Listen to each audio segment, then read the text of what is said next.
It's shiny. It's awesome. It's cool. It's a piece of good. hardware that I can give for my baby boy. Porque eu não comi nada antes. You know, Não comi nada. Eu vim absolutely. treinar. Hold on, I'm talking, brother. Hold on, I'm talking, brother. Hold on, I'm talking, brother. Hold on, I'm talking, brother. Hold on, I'm talking, brother. Hold on, I'm talking, brother. Hold on, I'm talking, brother. Hold on, I'm talking, brother. Hold on, I'm talking, brother. Hello and welcome back to Hold On, I'm Talking, Brother. UFC 263 review. My name is Joe Greenwood, and I'm joined by my regular co-host Tom Ballum. Tom, how are you, and how is Iceland treating you? Well, I'm well. I'm well. This is 5 hours post vaccine. Oh, Actually, how is yes? How are you well, feeling? if I drop off as the pod goes on, then I guess it's working, right? So no, Yeah. I'm fine. I'm fine. Good. What brand did you get? I am stamped with Janssen now. What's Janssen? Is that the?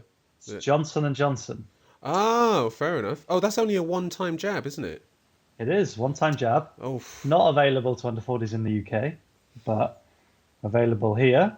And yeah, part Danish, so it's kind of like harking back to the colonial overlords of Iceland. And yeah, I'm using that to leverage myself higher in my workplace. fair enough. That's good to hear. I've had my first jab of Moderna, and I'm getting my second in August. In fact, almost 2 months to the day, I'm getting it, which is a really long time to wait. Anyway, listeners, you don't care about this, and if you are listening to this, you're an MMA fan. You're probably not going to get the vaccine, are you? You absolute knuckle dragger. All right, let's get into it. UFC 263. One of the longest cards in UFC history. 2 finishes across the entire card, including prelims. Very, very long event. And to be honest, it didn't feel like that for me. You were engrossed, were you, Joe? I was very much engrossed. Very much engrossed. I think...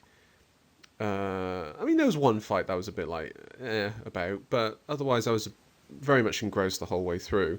None more so than in that main event between Israel, the last Stylebender, Adesanya, where he defeated Marvin Vettori 50-45 on all the judges' scorecards. Tom, how did you score that fight?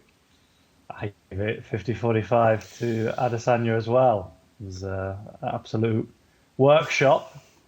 And yeah, what should have been a humbling for young Marvin, but it seems that he came away thinking he had done a number on Adesanya. Couldn't understand why, you know. I did find it weird when they were like doing the referee, raising the hand and whatnot. When he was like lifting his hand up, like, I've won here, and it's like, did you just see that fight?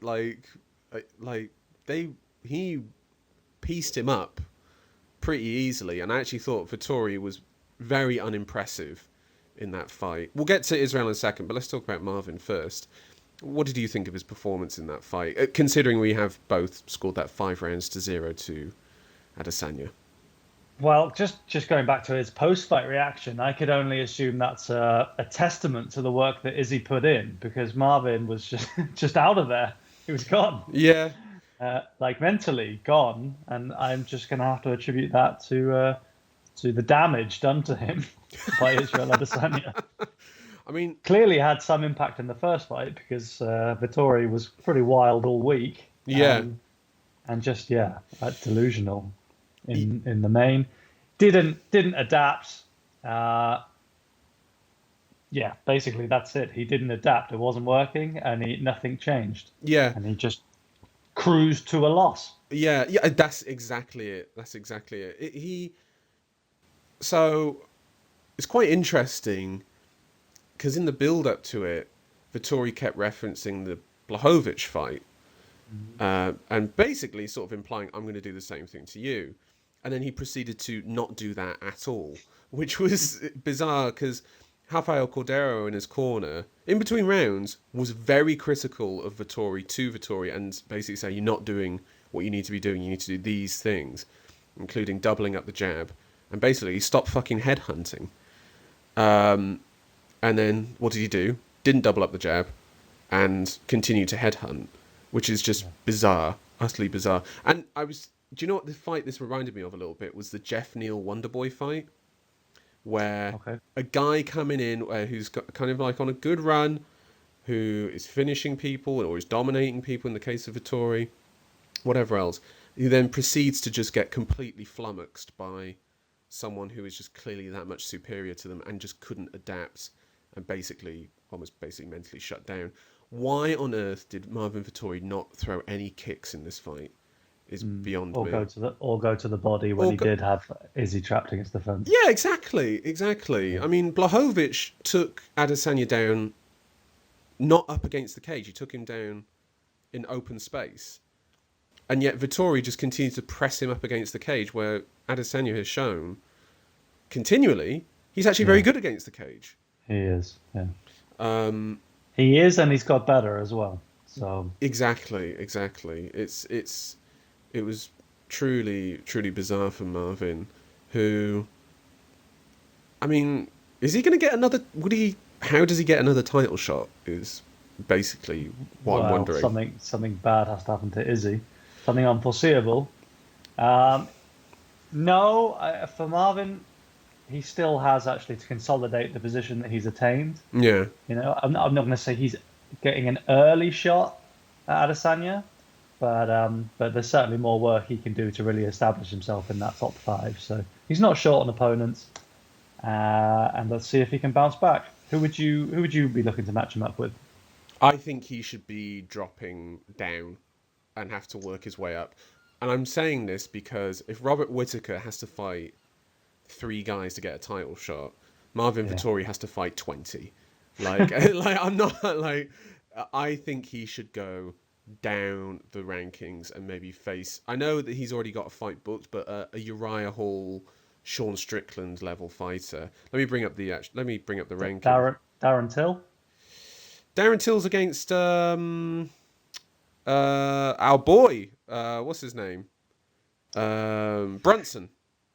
Okay. Well, okay, that's an interesting one. But I think he should go below that. I think he should be looking at a ranked 10 to 15 fighter and have to work his way back up, because I thought you want Shabazian to get another smoke in, because he's still ranked 10, Joe. No, he's not. Oh. He is. Looking at the live rankings right now. Oh my god. No, I would say maybe Weidman. Oh my god. Maybe Tavares. No, I think that's a bit silly. Yeah, I think you called it right. Yeah, Hall, Gastelum. Oh, Gastelum was available. Gastelum's facing Cannonier soon. Maybe Costa. Gastelum does get matched up with top guys just every time. I know he's sort of the RDA of the middleweight division, isn't he? Certainly is. He's never has to fight down. What about Brendan Allen? Oof. I don't know. Andre Muniz. I just honestly I feel like you got to drop down. You have to drop down. Like, I'm sorry, but that was such a terrible performance that like you shouldn't be fighting a guy in the top 5. I know he's called out Costa, and I know that would make somewhat sense, but I feel like Costa needs to be fighting down a little bit as well. Yeah. No, I'm not having that matchup for either of them, really. Yeah. That's too give good. Some of the. It's too good. Not that there's. Yeah, but there's not really don't have really a lot of fresh blood coming in here and mixing things up. Yeah, that's what I was thinking. That's what I was thinking with Izzy as well. It's just like, let's say he beats Whittaker. Who does he face? Like, I guess he would face Darren Till if he beats Brunson. Yeah. Apparently, by the way, they were offered the Ultimate Fighter to coach those two. So it's just like, hold on. Izzy could have ended up facing Darren Till off of a loss to Robert Whittaker by that rationale, which is insane. But yeah, I don't know. I think for me, Vettori's got to fight down a bit, and he's got to go on a run for me to consider him for a title. And also, actually, I feel like Adesanya can't be the champion. He's beaten him twice now, second time comprehensively. Yeah, I've got no interest in seeing that fight again. There's nothing in it. No, absolutely agree. But anyway, enough of the shitting on Vettori. Let's get to a bit of praising of Izzy. Masterful performance, in my mind. Pieced up his leg. relentlessly as well. 37 leg kicks landed, I believe, which Wow. is a new record for Adesanya. I think his previous record was 34 against Yoel Romero. So he is. I don't know. I just thought it was an overall brilliant performance, and yeah, it didn't have the spectacular ending that you probably would have wanted or hoped for. You know, the definitive ending of knocking a guy out. But I think this is about as definitive as Adesanya could have been. Absolutely. Yep. The superlatives just don't really stop with him. You know, it was just masterful. Yeah. Where does he rank in the pound for pound rankings for you? Ooh, the eternal question rears its head again. Yeah. I mean, who are our contenders there right now? You got Usman, Usman, Adesanya. Usman's my number one. Yeah, okay. Usman's my number one. I have Adesanya second. And Jones is disqualified. Well, Jones, he's not a champion. He hasn't fought in over a year, and his last defense was ropey. So I can't have you as a pound for pound number one. I'd maybe have him at 3 or 4. Maybe Ngannou as third, just for his His bulk. well, yeah, just his lack of time in there, and his lack of skills that make him so brilliant. So I don't know. Yeah, I don't know. I think Adesanya is just sublime, really, and I really don't see anyone beating him apart from maybe Robert Whittaker. After watching this fight, it's I mean, who else in that middleweight division do you think can challenge him? Cannonier? I mean, I'd have to say that even I'm surprised that you would allow Whittaker that chance enough to bring it up, as a legitimate question, because I mean, he just totally embarrassed Whittaker, really. Whittaker blitzing in and getting clapped like that. I think Whittaker, though, has skills and ability to mix it up enough to offer Adesanya issues, and Whittaker can actually chain things together. He's not a single pot shot striker. He has that classic move of his now, where jab, right straight, and then followed by the high kick, which he's landed on everyone pretty much, apart from Adesanya. But I think Whittaker is intelligent enough of a fighter to be able to taken from what he's seen of like what's worked against Adesanya to try and come up with a game plan to beat him. And I hope to God he has done that to make it a competitive fight, because I don't want to see him just get blitzed again, because I love Adesanya, I love watching him dominate these guys, but I like to see a challenge for him in there, because Paulo Costa that was nothing. Yoel Romero fight, they both sort of neutralized each other. Marvin Vettori wasn't even close. I guess Jan Blachowicz was just too big for him, so that was kind of the challenge there. But he hasn't been really challenged since Gastelum, has he? So no, he hasn't had to work for it. Yeah, so I'd like to see him work for it. Then that's what I think Robert Whittaker can do. Hey, there's no dispute that we should see that fight again. And Whittaker definitely deserves a shot. And it's happening in October, so it's not far away either. So fantastic. But, I think we'll both be picking Adesanya for that fight. Putting you on notice. Yeah. You can. I'm on the train now, and I'm not getting off. Yeah, you've been on the train for a while, and it's hard to leave. By the way, listeners, just to let you know, me and Tom both picked Whittaker last time these two met, simply based on the fact he fought Yoel Romero twice. So that was obviously very good prediction from us. Let's get to a co-main.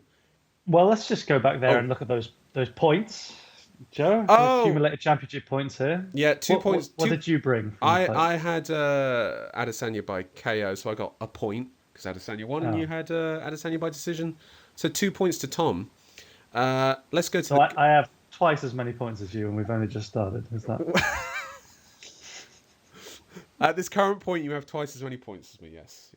But let's get to a fight where neither of us got any points. Co-main event: Brandon Moreno versus Deiveson Figueiredo.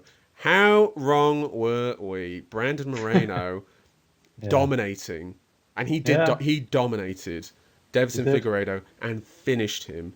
When that finish happened, by the way, I'm like, "There's no way he's going to tap to this, is there? Like he's going to get out of that, right?"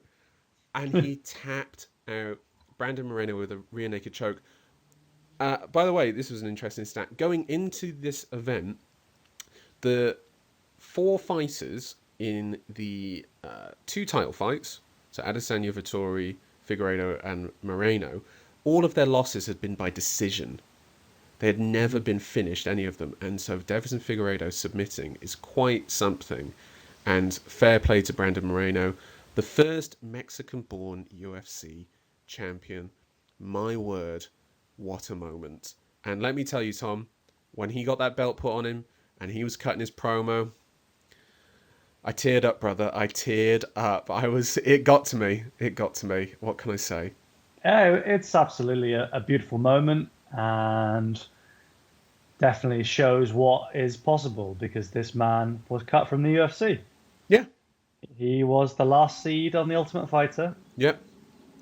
And coming from a country that doesn't have a huge MMA tradition, despite its boxing heritage, really gone and set a marker out there for all the boys and girls, young Mexicans coming up. Could be the poster child of the sport in that country going forward. So really an amazing turn of events. Yeah, he is. Well, let's go into his performance here. Figueiredo looked a little bit more conservative going into this fight. He wasn't just winging his shots at Moreno this time. But Moreno just immediately got working. Like, in the first round, within the first minute, he threw like a 5-strike combination that landed on Figueiredo, and he just continued to go from there and just beat him in every single department of the fight. To the point where you're thinking, like, if this couldn't have gone 5 rounds realistically. If Figueiredo taking that level of, like, it wasn't like a beating, it was just complete outclassing, I think is more the word for it. In my mind, anyway. Well, yeah, we did have some slight differences of opinion, and I do have some reservations in signing up for that kind of communique that you're putting out there for the listeners. Like the US doesn't want to sign anything with climate change on it. I don't know if I want to sign something that says that Figueiredo was outclassed. Now, yes, it was a comprehensive win for Moreno. Couldn't take anything away from that. Yeah. Other than by pointing to the performance of Figueiredo and asking some questions. Go on. Well, was it the weight cut? He has insinuated it was the weight cut. Here's my issue with that, though, is that he made weight. So I find that excuse and he a bit always lame. always cuts a huge amount of weight. Yeah. And hasn't had to blame that before. Yeah. Okay, so is it really like a difference in skill that's occurred over that short time since they last fought, or is it a weakness in Figueiredo's game plan? Because what was his game plan, do you think? Well, as you pointed out when you introduced the fight, that he was going to pick his shots and not going to be drawn into that firefight. And having seen just how resilient young Brandon is, he wouldn't put it all out there, just try and blow him away, but rather try to outclass him himself with his position and his power. And I think he just got caught napping. Really, never really got going. And I don't think that's because of the difference in their skill. So what do you think that's down to? You think that's down to a mental side of Figueiredo or his game plan? I think it's a little bit a case that, the frog who's in the boiling water, right? Right. Okay. That's a great example. Yeah. So he all right. So he's a little bit off the pace. All right, Moreno. Yeah, he's on me. Okay, but I'm still the man. I'm the champ. I've got the fury in these fists, and everyone else has been dropped by them. But actually, he was in quite desperate trouble, and he just kind of sleptwalked into that submission, really. And I think a man of his caliber doesn't often get RNC'd quite, Yeah. Well, I doubt he gets RNC'd, full stop. Yeah. Well, he's never been choked out before, at least in a fight. I wonder. Yeah. I wonder if there's like. I wonder if he came into this fight with an injury, or if like something had happened coming into his with his camp. There'd been no inclination of that. But again, though, I have to go off the evidence of what I saw, and to me, what I saw was a guy who went in there and just couldn't get anything going. Part maybe because of himself, but also because of Brandon Moreno. Moreno took him down and kept him down for a while in that second round, I believe, and then he did it again in the third, relatively easily. Yeah. So at that point, it's like, who do you credit then? Do you credit Moreno for this, or do you credit Figueiredo for not being prepared? Like, for me, you have to credit the guy who took him down. You 'Cause, absolutely have to credit Brandon Moreno. His story, as I say, is incredible. And yeah, I mean, Goliath has fallen, but yeah. that doesn't mean that But he's still that not a Goliath. Goliath. He's still not a Goliath. Yeah, he's still a Goliath in some way or another. Yeah. Yeah, I know exactly what you mean. Yeah, I think also, I don't know, like, there was a great bit, though, where Moreno... I've watched the fight back. I've watched it twice now. There's a great bit where Figueiredo throws an elbow, and Moreno slips it and throws an elbow of his own at the, to counter that. And I was thinking, like, that is so sick. That is great. This is a guy who is willing to bang out there. Let me bang, bro. I will bang. And he banged, and it was beautiful. And he took him down like it was a mixed martial arts performance. It was a complete performance, in the same way of like, obviously maybe not to this level of quality, or the level of opposition's maybe not the same, but as I said before, like in the way of like how Robert Whittaker works, of like a guy who's great at all elements, or who else would, like Leon Edwards, who we'll get to in a second, like these guys that just have a complete game to them, but they just have like these little like nice little sharp edges that they can sort of like specialize in. And Moreno's boxing and striking I thought was superb in this fight, and his frequency as well. His output was incredible. Absolutely. As it was in the first fight. Yes, yeah. So this is partly, why I'm raising more questions about Figueiredo's performance, because I feel like, definitely Moreno had grown in stature and come away from that first fight knowing he can hang in there with such a ferocious guy with such a formidable reputation, and that definitely empowered him to go and put it on Davison. But Davison just didn't rise to this occasion. Just wasn't there for whatever reason. The question would be then, what's next? I mean, is the division filled out enough now for us to pick out obvious next fights? Yeah, okay. This is my prediction. You either do the rematch and do the trilogy and have it headline a fight. I don't want it. You don't want it. No, I'm going to veto that. No, I'm not. I'm not in for that either. Because personally, I think Figueiredo should now just move up. Just move up to bantamweight. Oof. And do the fight that you were going to do before and fight Cody Garbrandt. Have I just stunned you into silence there? Yeah, sign me up. I'll take it. Yeah. Yeah. I mean, poor Cody. He's had COVID, now this. Well, you know what? He wanted that before, so give it to him now. Like, I that's what I would do. I don't know if Figueiredo's a bit too small for that division, though. Like, he cuts a lot. I just don't know. Like, because think about that division. Like, there's some big guys in there. Like Jose Aldo. Jan, Sterling, Sandhagen, Dillashaw, O'Malley. I don't know, man. That's a pretty big division, and maybe I don't know. Maybe just those fists won't translate up a division. But for me, Moreno, Askarov, I'd watch that fight. I'd be in for that. Okay. Pantoja beat my boy Manal Cape, I should say. The couple, maybe Kai Kara France, maybe. There's a load of good shit in there. Brandon Royval. Not many big profiles there, though, is there? No.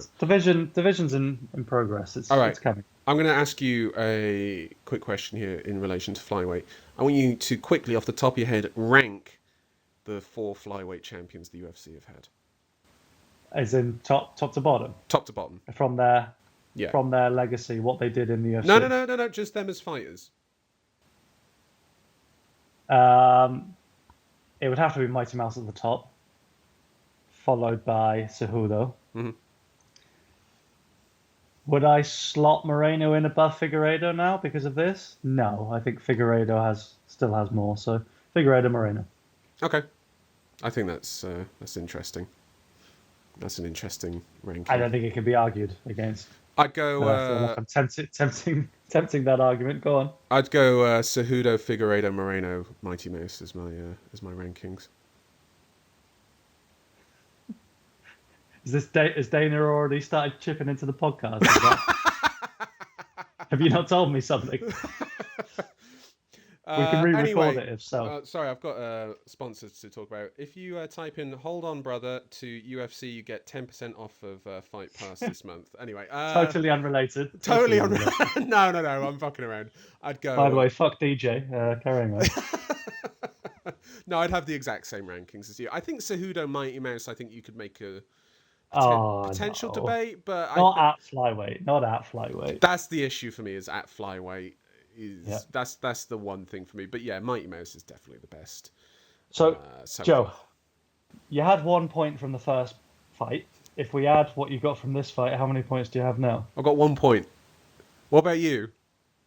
I think I still have twice what you have. Okay, cool. Anyway, Leon Edwards versus Nate Diaz. Yeah.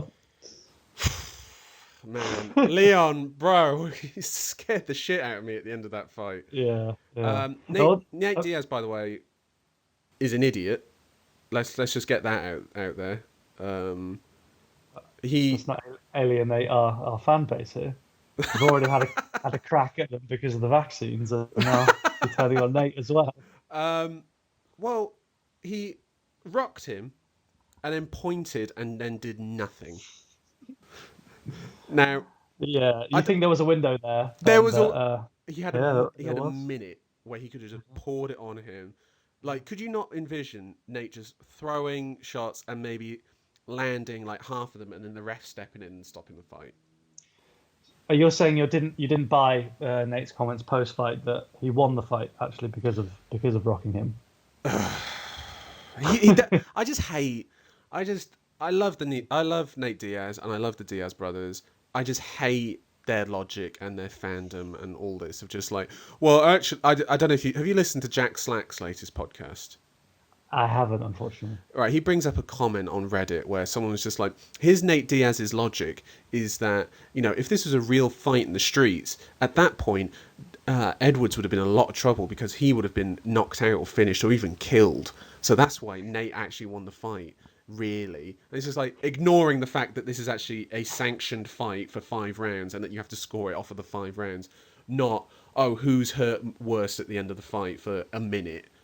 Like, it's just ridiculous. It's utterly ridiculous. Like, well, Nate Diaz has taken more damage in that fight anyway, even by that, Thank you. So, and in reality, Edwards recovered. Well, still though, Joe, even given your views there, we've already talked about this fight now, I guess 2 or 3 minutes. I think that was the first time you mentioned Edwards, apart from when you were talking about him wobbling, and that. Yes. That is the talking point. Right? I know. It's and it's the thing that I remember from the fight as well. It is. Like, he was right on the edge there. He was rocked. And he got caught a couple more times.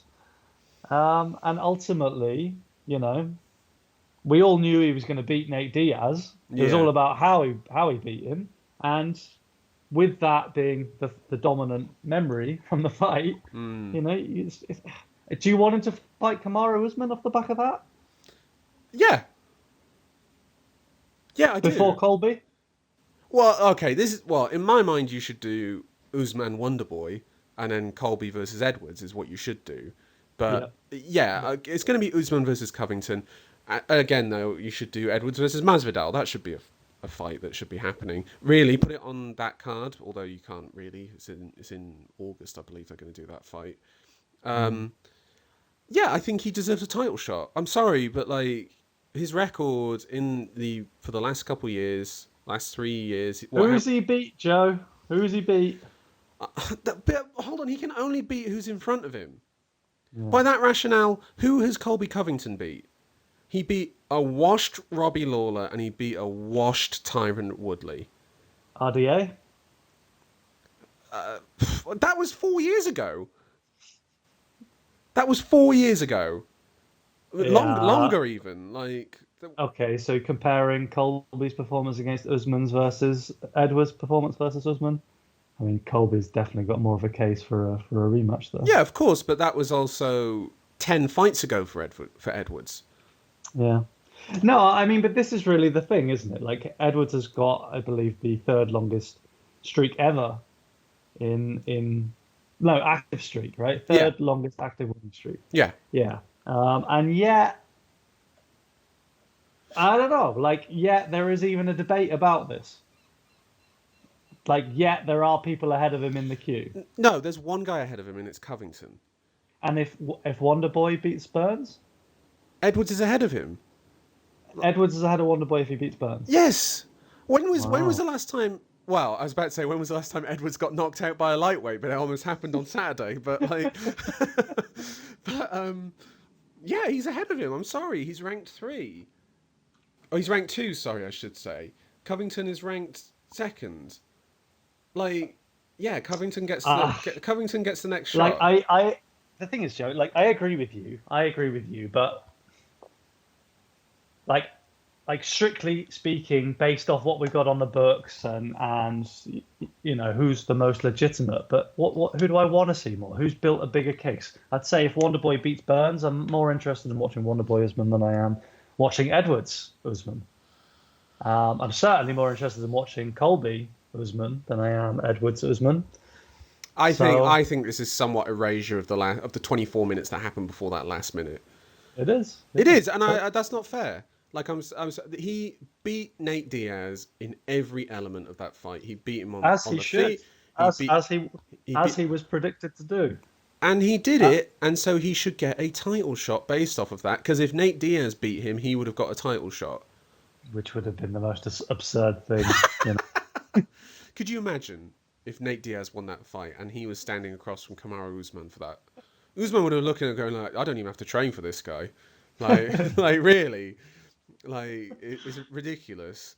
I'm sorry. Edwards should get his next fight should be a title shot. I'm not saying he should get the next title shot, but his next fight should be a title shot. Well, like, who do you think he should fight next then? Well, you've mentioned a few candidates. Masvidal. I would enjoy that fight. I'm ready for it. You know what? If that means I can watch Wonderboy versus Usman. I don't know, man. I need Wonderboy versus Colby. No, man. I need Edwards Usman. I guess the problem though is that if Edwards faces Usman and then he loses to Usman, he's not getting that Masvidal fight because there's nothing that. So it's like, what does he take the Masvidal fight now because he's got something to offer Masvidal? Of like, here's my win streak. Can you break it? And then you could get another title shot maybe. I think if I'm in his management team, yeah, I line him up for that fight. Ahead of the Usman fight. Yes. Why? Why? Because you think that's okay. Let's say they book Masvidal versus Edwards for a 5-round co-main like they just did with the Diaz fight. Mm-hmm. Who are you picking? More of a question than there's against Diaz for sure. But I suspect I would end up picking Edwards by decision. Okay. I think it's definitely an easier fight than the Usman fight. And to be honest, I reckon he would beat Masvidal. Not easily, but I think he would beat him. Yeah. That's a good fight, Joe. I'm curious. Oh god, it has. You've convinced me. Yeah, go on then. Go on. Think about the promos, Joe. That's a great point. I just know that he's not going to. Masvidal's not going to take that fight. No, he's going to take that Nick Diaz fight. They'll do. They are though. They are going to do that. So I don't know. I'm just annoyed because Edwards, I thought, put on a fantastic performance. Busted Nate up. Loved the trip, by the way, that he did 3 times where he just literally just pushed him over. And Nate, by the way, acknowledging, yeah, that was good. I like that. Like that was a nice moment as well. It's just annoying that we have this last minute that is just completely overshadowed basically the rest of what was a dominant win. But you say that it's like we're watching dunking competition or something, and then one of the guys gets a huge layup Yeah. and bloody like spoons it off the frame of the net and just like fumbles it in and cuts his own face on the on the rim. He got the dunk. He got the dunk, but it wasn't a spectacular dunk. Edwards versus Diaz is a fucking huge layup, and he hasn't won the competition. He's getting 6 points out of 10 for me. Oh, it's such a shame. It's such a shame. Even if he didn't get wobbled, it's still like, well, he'd beat a guy who is much, much better than, who shouldn't even be in there with him. A parody of a fighter. I guess so. Yeah, a parody of a fighter. Yeah, no, it's true. It's true. Like, yeah, it's just frustrating because I want Edwards to have that title shot. I genuinely feel like he deserves it. Yeah. Well, you can't argue with his streak. I mean, the duration of it. In a tough division. Yeah, I guess so. I don't know. It's just a bit frustrating for well, me, console yourself with those 2 points, Joe, that you picked up from that fight. I got 1 point. I had Edwards by KO. Sorry, mate. It was me that got 2 points. No, you got 1 point. You had Edwards by KO as well. Oh shit. Yeah. So a point each. By the way, what does Nate Diaz do next? Some cartoon fight. Who does he Logan fight? Paul. Logan. Oh God. Oh, my chest hurts even just hearing Tyron Woodley and oh God, I feel sick. Ben Askren. Yeah, Dan Hardy. Yeah. No, I would go. I don't know. Just wait for the Conor fight. Take 2 years out. Wait for the Conor fight. He says he wants to fight again this year. You know what I would do? Someone suggested this in the post-fight press conference today. Now, do a double Diaz card. Both of them fighting on the same. That's easy money. Yeah. That is easy money. Masvidal, Nick, main event. Nate versus. Pick a fighter. I don't know. Cowboy Cerrone. Damian Maia. Diego Sanchez and Cowboy Cerrone. If we're entering the world of farce. Yeah, alternating rounds, kind of like that Tenshin Nasukawa fight from the weekend. Like whatever we can do to delegitimize the rankings totally and completely in one night. Yeah, that's okay. Yeah, I'd be down for that. Give me some free. This is one night where we just ride it all off. Yeah. No commission. Yeah. Back of the venue. Car park. What did I say? Did you see Brian Ortega calling out Colby Covington? By the way. No. That bizarre. He said, "Let's do it at 165." It's just like, yeah. I guess so that Covington has to cut a little bit of extra weight, so that it's. I feel like Covington would prefer a 165 division if it existed. Oh, he'd be the champion of the 165 division. Yeah, like he would be the 165 champ. Like I know people talking about, what if RDA and Kevin? No, Colby Covington would be the 165 champ, and it wouldn't even be close. Yeah. Like he's so much better than all those fighters. Unless Usman cut off, I don't know, some toes or something. Yeah, just shaved a bit off one of his traps. Do you know what I mean? Like that's probably good. Probably a good 2 stone in there. So anyway, nothing in the legs, is there? Anyway, let's move on. Damian Maia. Oh, Damian, what could have been? Bilal Muhammad just shut him out, didn't he? Yeah, disappointing fight. I think this is the one you were pointing at. Yeah. It was a bit boring. Did you see in its most predictable way possible? Yeah, I know. I just had hope that like it was his last fight. I was hoping that like Maia could pull something off, and it just wasn't going to happen. Now, I have hope as well, Joe. For what? I hope it is his last fight. Yeah, he said he wants to fight Nate Diaz. Which, to be honest, I'd watch that. Yeah. Just to kind of like, go on. But yeah, I hope it's his last fight. Great legacy.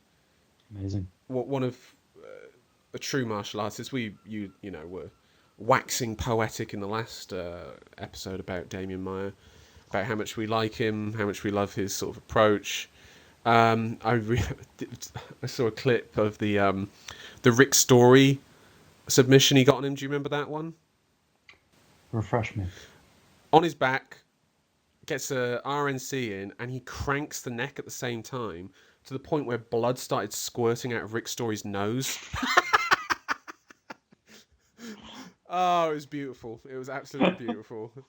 That's the image I want of Damian Maia, not a For boring. me, it's him. Like I said this previously on the preview, but just cutting through Gunnar Nelson like a knife through butter. Oh, it was sublime, wasn't it? Just passing him like, oh, it's just filthy. And then even the Askren fight when it did go to the ground. Oh, sublime. K1 Damian Maia, but like it was just absolutely superb. Yeah, the Gunnar Nelson one I think is probably my favourite Damian Maia fight. Well, given Gunnar Nelson's prospects at that time and the way he was being talked about, what's Gunnar up to? You're in Iceland. Is there any talk of what he's up to? He's not fighting. That's a shame. Not fighting. Yeah. That's a shame. Was he like retired? Yeah. I don't think we'll see him. We'll see him again. Oh, really? Oh. Yeah. It's not official. It's not official. But I'm just trying to see if he's got anything announced. No, I don't believe so. Yeah, he's a bit of a weird one, isn't he? He's just sort of had so much potential. He had that sort of SBG sort of backing, didn't he? Of like, God, he hasn't fought since the Gilbert Burns fight. God, that's such a long time ago. Yeah. Wow. Fair enough. Would always watch him if he does come back. Bilal Muhammad, who do you have him facing next? He said, by the way, he said, by the way, in the post-fight press conference, quote, I would have broke Leon Edwards in round 5. No, you wouldn't have. Nate-esque. That is Nate-esque. Or Vettori-esque in his delusion. Yeah, who do you have him face? I don't know, mate. It's Magny. Yeah, it's not that inspiring. Ponzinibbio? Wow, Joe. I just watched him versus Baeza. Yeah. Wow, what a fight that was. Great fight. Love the fact that Ponzinibbio's back. Just have him fight as much as you can because it is such a joy to watch him. Yeah. Bilal Muhammad Magny, that makes sense. They're both whatever. Just who's going to go up and get smoked by someone better, basically, isn't it? Yeah, no, I'd be down with that. You wouldn't fancy Bilal versus Chiesa, would you? Well, Chiesa's just been announced versus Luque. Yeah, okay. Which I'm very down for. Yeah. I'm down for that. So, no, I wouldn't fancy Bilal's chances against either of those two. He lost to Luque, didn't he, already? So, yeah, I wouldn't fancy him versus Chiesa, to be honest, at all. But yeah, Neil Magny makes sense to me. And Damian Maia, Nate Diaz on retirement, both are fine by me. Yeah, Maia's going to be one of those guys I think who's still going to be competing well into like his 50s and 60s in jiu-jitsu, so we'll still see him around. And I'll savour every moment of it. Right, Paul Craig. Oh, by the way, 2 points for you for the Bilal Muhammad fight. 0 points for me because I picked Damian Maia. So you are a softie. So what's your total now? 5 points. I think if it's an early stoppage, yeah. The ref.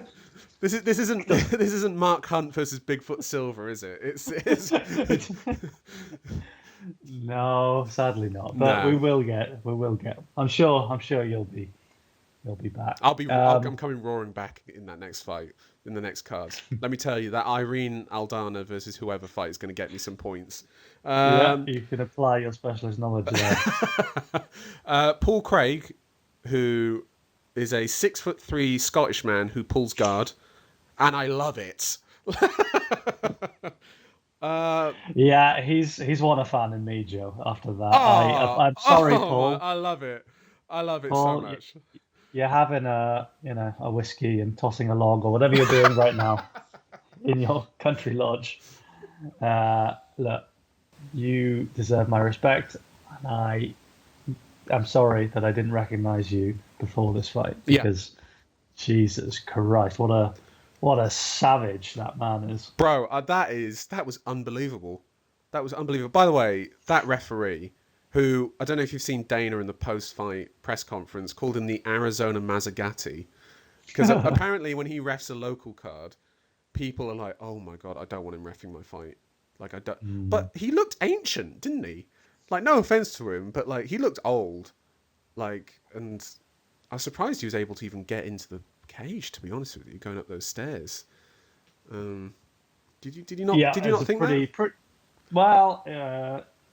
It's a public failing for him, isn't it? It's public shaming, public rinsing. Yeah, it's not So good. yeah, see him next time we come back to Arizona, I imagine. I hope not. I mean, he got taken off. He was supposed to ref another fight.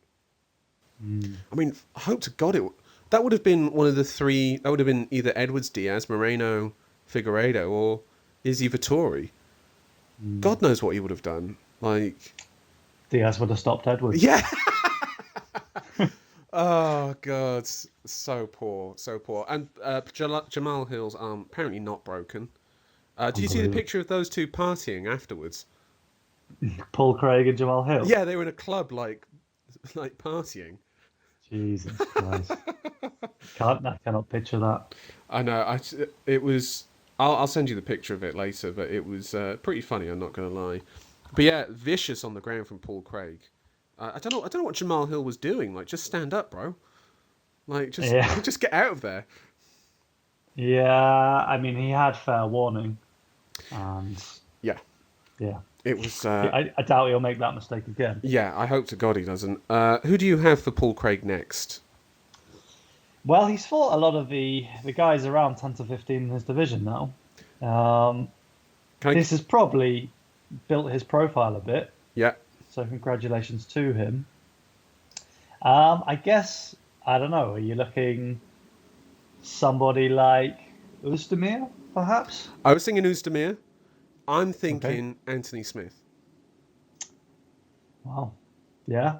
I'm down for that. like Yeah. Anthony Smith's got really good jiu-jitsu, very underrated Yes. jiu-jitsu, and I don't know. I think that'd be a good matchup.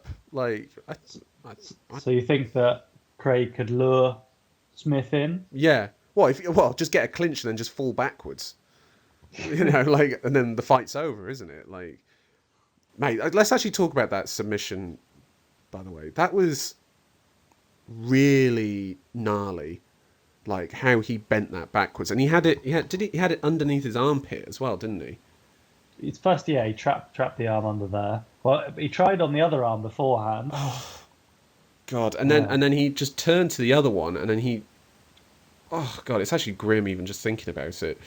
Yeah, he just sort of like, and then when it was just like dangling there, and then he had him. He could have even like triangle choked him, couldn't he? Like, he could have snapped his arm in half and then triangle choked him. Once he had that locked in, he could have had his way with him in any conceivable way. Yeah. Um, Did Jamal Hill tap, by the way? Like, I couldn't. one of his arms did, but I'm not sure if he was in control of it. Oh God. Yeah, it That's was. one of those philosophical questions. Yeah, a tree falls in the woods. Did Jamal Hill tap? But like, it's just. Yeah, Paul Craig. It's weird that like Paul Craig punching him in the head is the merciful end to that fight, when considering that mostly it's like sending him to sleep is the merciful thing to do. Just yeah, really not great. Jamal Hill just fights. I don't know. Menefield works for me. Johnny Walker. He's fighting Santos. Oh, is that signed? It's Is it? signed, yeah. There's a fight in October. Oh, that is gonna be. Yeah. That is going to be a one-rounder. Like, don't even bother. Don't even bother with those extra 4. That's a main event. Joe, Jamal Hill versus Crute. Oosh, I'm in. Yeah, I'm in. both coming off one stanky leg, one stanky arm. One can't throw punches, one can't throw kicks. I'm down. I'm down for that. They love to trade. So that sounds like a nice matchup. I'm down for that. That's a great show. Well, Jamal Hill, by the sounds of it, can just come back quite quickly because it was dislocated. It wasn't a break, so yeah, get him in there. Don't even recover, lads. Just which part of his arm? Don't even cut weight. I think it was the elbow was dislocated. What? Yeah. I've never even heard of dislocating your elbow. Do you want to hear about my elbow injury? Is that the sex one? No, it was my left arm. I'm a righty, so no. I was in school changing for PE. It is the sex one.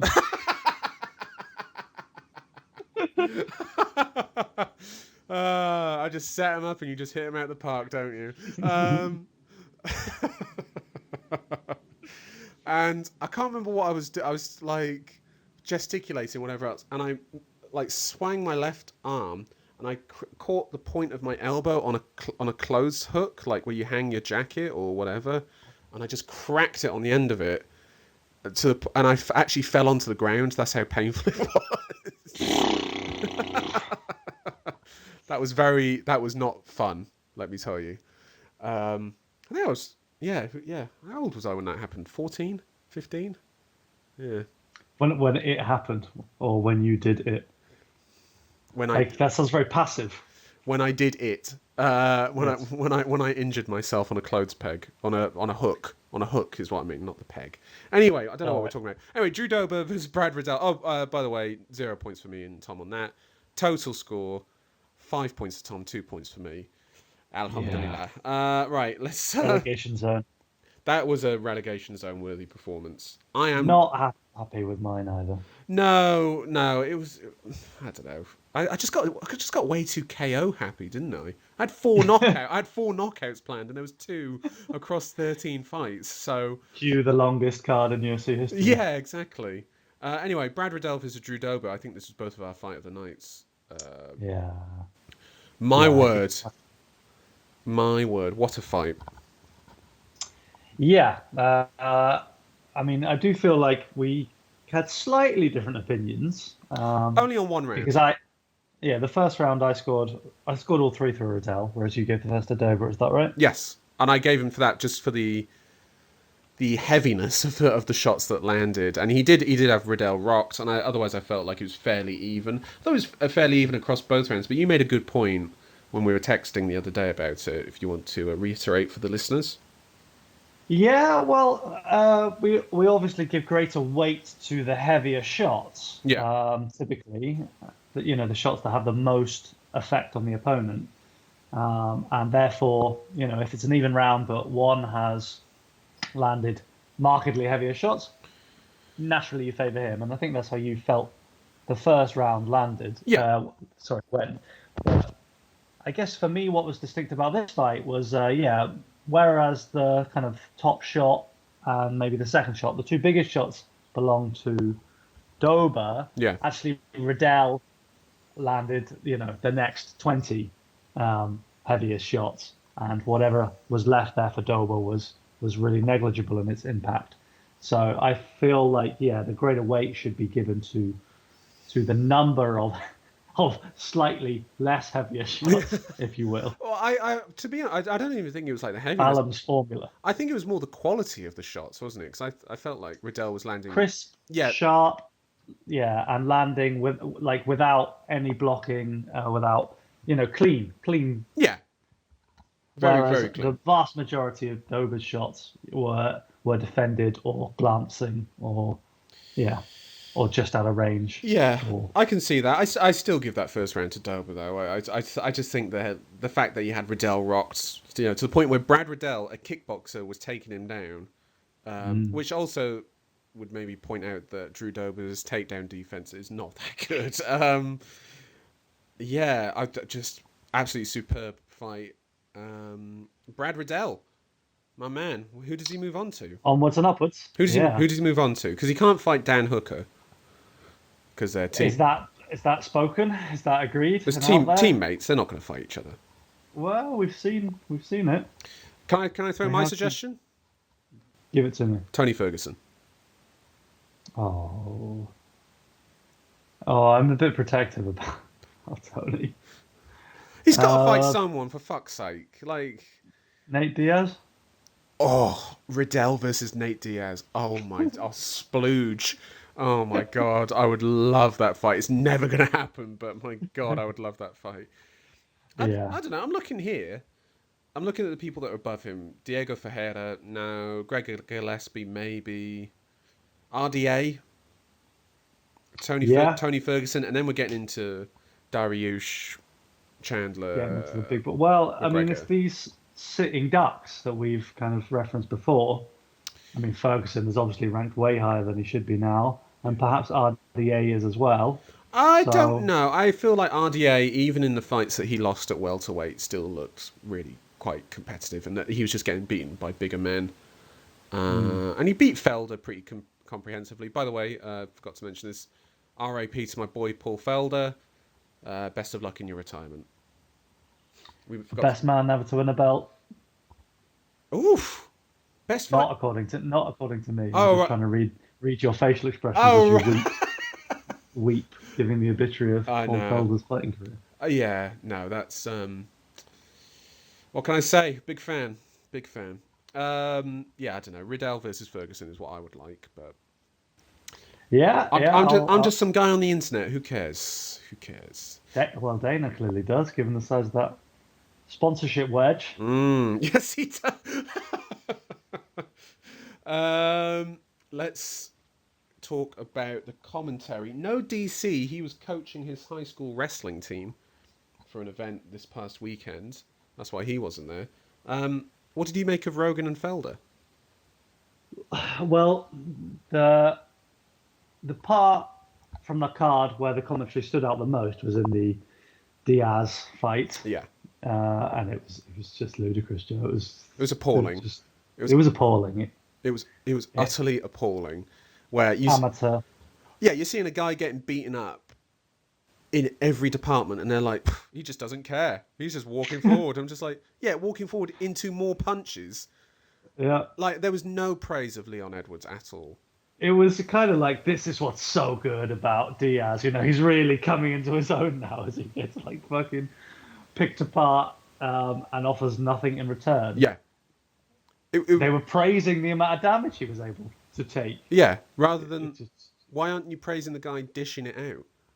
Like, it's insane. Like, you know, I need to watch that fight back again just to listen to the commentary, and I'll make a note of every positive thing they say about Leon Edwards, because it will probably be, I could probably count him on one hand.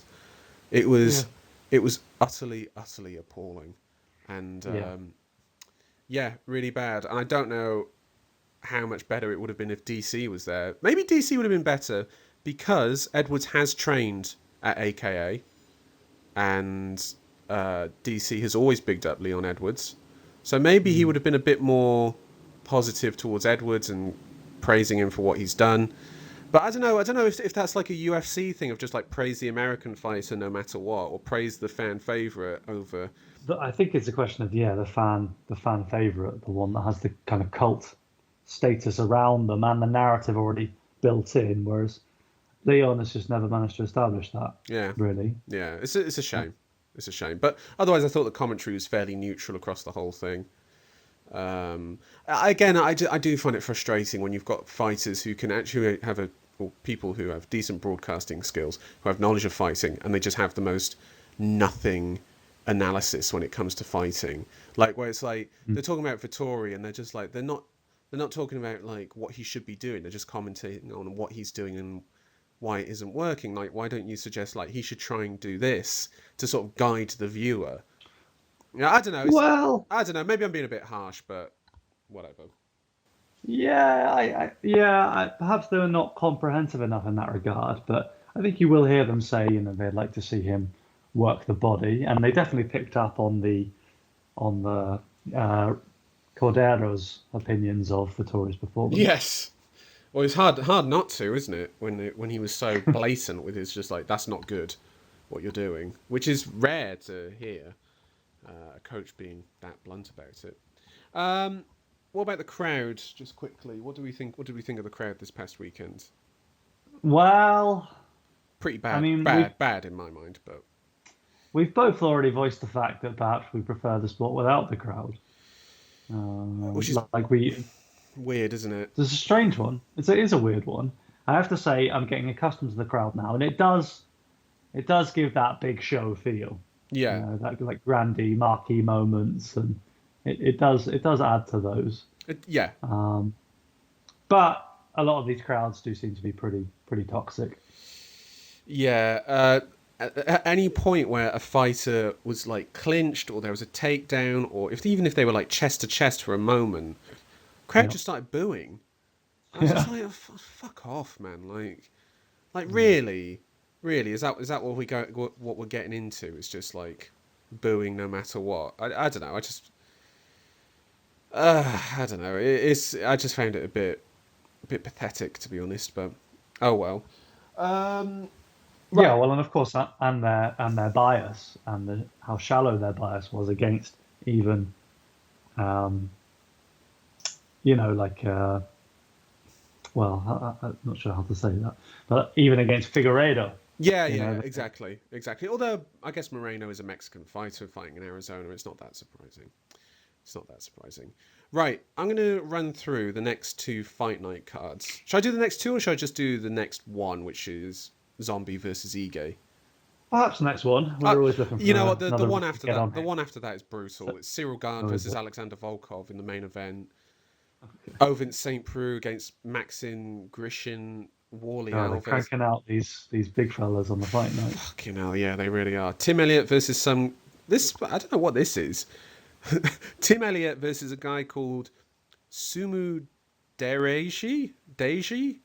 That is, I'm sorry for my pronunciation in the flyweight division, so I will be watching that fight because I'm sure there's something decent there. But let's talk about the Zombie Ige card. I'm just going to run through the fights. Gimme who's going to win each fight, okay? Right. Matt Brown versus Diego Lima. Diego Lima by decision. Wellington Turman versus Bruno Silva. Before you give me a prediction, what weight division is this? Wellington Turman, you say, and Yeah. Bruno Silva. Yeah. So they're probably Brazilians. I'm guessing one of them is, yeah. I can't even click on this guy. One of them doesn't have a picture. One of them doesn't have a picture. It's just literally blacked out, and it doesn't. It has his height billed as 0 foot 0 inches. So, Oh well, I can't pick that man. Then I'll have the other one. And I think the go on. Wellington is he's got to be the man in that fight. It's a middleweight. Middleweight. Yes, middleweight. of course. Of course. Yes, that's right. Julian Arosa versus Woo Choi. Sorry for that. Soing Woo Choi. Korean. His name is Soing. Soing Woo Choi. Soing. Soing Woo Choi. So, the more I say it, is it's not getting any easier. Let's just get this over with, for fuck's sake. Julian Arosa. Okay. Julian Arosa by decision. Okay, excellent. Lots of decisions here. Marlon Vera versus Davy Grant. Our boy Marlon Vera in the bantamweight. And Davy Grant coming off a win. Absolutely. Coming off a win. Who are you having? I'm having Marlon Vera by decision. Very long cards at the moment. Oh, here's my boy though. Sergey Spivak versus Alexei Oleinik. Ooh. Spivak he's a bit of a boxer, is that right? Yeah, I believe so. His nickname, the Polar Bear. Yeah, let's see. What's he versus the boa constrictor? Versus the boa constrictor.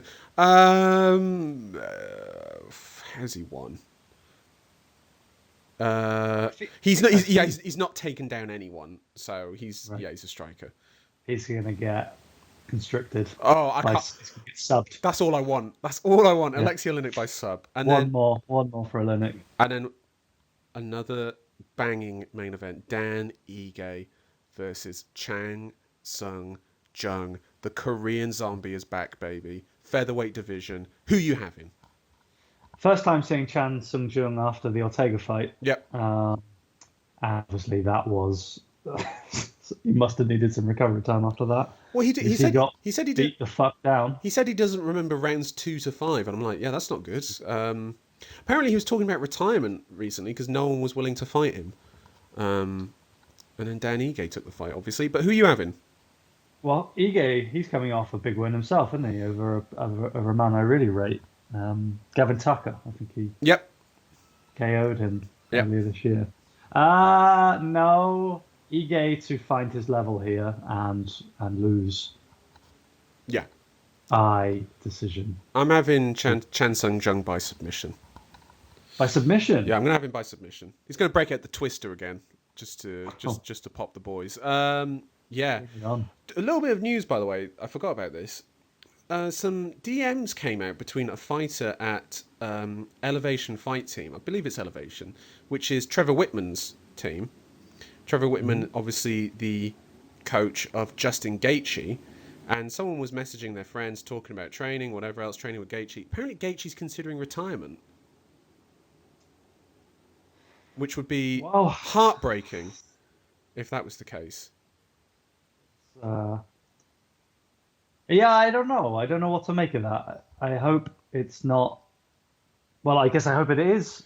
I don't even know how to say this. I hope it is for health reasons, like as in that he's had enough and he wants to preserve his health, rather than it is for health reasons because he can see how bad things really are. Do you know what I mean? Like he shouldn't be fighting anymore. I don't know what the reasons are, whether it's a career frustration of because he fought in October, he should have fought by now. But apparently he's taken that Khabib loss very badly. It's just apparently crushed him basically. And he's considering retirement. And it's like, I'd rather not see a hollow version of Justin Gaethje in there. No. Considering what he's given us and what he's capable of and the waters that he swims in.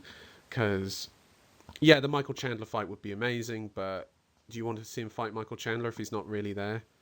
Probably not. I think if Gaethje's going to step in there, then he's going to give it his all. Yeah, I don't think he knows anything else. Of course, yeah. I hope so anyway. But yes, let's talk about the next card just very briefly. Conor McGregor, Dustin Poirier 3. I'm not going to ask you for a prediction, but what way are you leaning right now? Recency bias. If you want to say, that is, by the way. Well, I guess I'm feeling pretty comfortable here on top of the hill, looking at you some way off in the distance on your 2 points. So I can give some morsels. Let's say it's a huge test for Conor McGregor. Yeah. Huge test of everything that he's about. And a really tantalizing fight. You can't look past that first fight. No. And the way that the second that it fight. was finished. Yeah. Sorry, the second fight. Yeah. Yeah. The one where Poirier finished him. The one where they're both lightweights and they're both the representations of who they are now. Yeah. I.e. post champ Conor. Yeah. And all that entails. Yeah. The difficulty for me is that I take all of that in, but there's just a part of me that's like, can he tap into that thing again? Because it's so intoxicating. Him at his best is in a way, it's almost the best thing I've seen in MMA maybe ever. Is him rising up, knocking out Aldo, knocking out Alvarez, the 2 Nate Diaz fights. Can he tap into that guy again? I don't think he can. Once you're on the train, Joe, there's no getting off. It's hard. Once you've drank that Kool-Aid to give it up, and it's like, just one last hit. Please, Conor, just give me one more taste. Because, but let's say Conor beats Dustin. Does he beat Charles Oliveira? I don't know, man. That's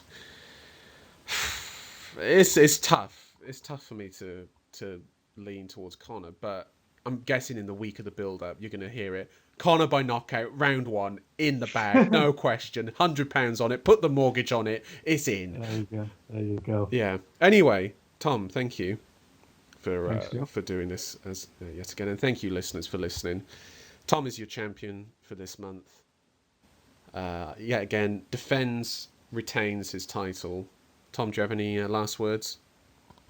I think you summed it up quite well there, Joe. Painful. I'll get that belt back. Trust me, I'll get that belt back. One last taste. I'm like Marvin. I'm like Marvin Vettori.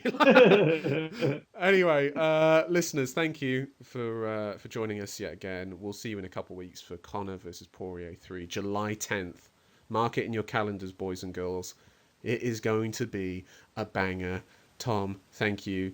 Always a pleasure, never a chore. And yeah, God bless to everyone out there.